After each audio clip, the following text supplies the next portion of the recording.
നമ്മളിന്ന് ചെയ്യാൻ പോകുന്ന എക്സ്പെരിമെൻ്റ് എലിഫൻറ്റ് ടൂത്ത് പേസ്റ്റ് ആണ്. അതിനുവേണ്ടി hydrogen peroxide, potassium permanganate, food colour, dish wash, ഇത്രയും മാത്രം മതി. അപ്പോൾ നമ്മൾ എക്സ്പെരിമെൻ്റ് ചെയ്യാൻ പോവാണ്. ആദ്യമായിട്ട് നമ്മൾ ഹൈഡ്രജൻ പെറോക്സൈഡ് ഒഴിക്കാൻ പോവാണ്. ഹൈഡ്രജൻ പെറോക്സൈഡ് ഗ്ലാസ്സിലേക്ക് ഒഴിച്ച് അതിന് ശേഷം നമ്മൾ ഡിഷ് വാഷ് ഒഴിക്കാൻ പോവാണ്. ഡിഷ് വാഷ് നമ്മളെടുത്തതിൻ്റെ ഒരു മുക്കാൽ ഭാഗത്തോളം ഡിഷ് വാഷ് ഒഴിക്കുകയാണ്. അത് കഴിഞ്ഞ് നമ്മൾ ഫുഡ് കളർ ആഡ് ചെയ്ത് കൊടുക്കുകയാണ്.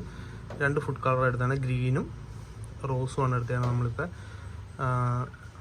2 ഫുഡ് കളറും ആഡ് ചെയ്യുകയാണ്. നമ്മളത് കഴിഞ്ഞ് അതൊന്ന് നന്നായിട്ട് ഇളക്കി മിക്സ് ചെയ്യാൻ പോവാണ്. നല്ലപോലെ ഇളക്കി മിക്സ് ചെയ്യുകയാണ്. മിക്സ് ചെയ്തതിന് ശേഷം നമ്മളതിലേക്ക് പൊട്ടാസ്യം പെർമാംഗനേറ്റ് ആഡ് ചെയ്യാൻ പോവാണ്.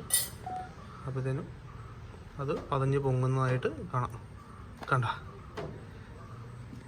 ഇതാണ് നമ്മുടെ എലിഫൻറ്റ് ടൂത്ത് പേസ്റ്റ്. സിമ്പിളായിട്ട് വീട്ടിൽ ചെയ്യാൻ പറ്റുന്നൊരു എക്സ്പെരിമെൻ്റ് ആണ്. എല്ലാവർക്കും ചെയ്യാം, വളരെ സിമ്പിളായിട്ട് ചെയ്യാൻ പറ്റും.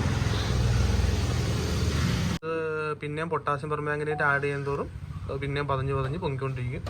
കണ്ടോ, നമ്മളിപ്പോൾ ഇത് തറ മുഴുവനുമായി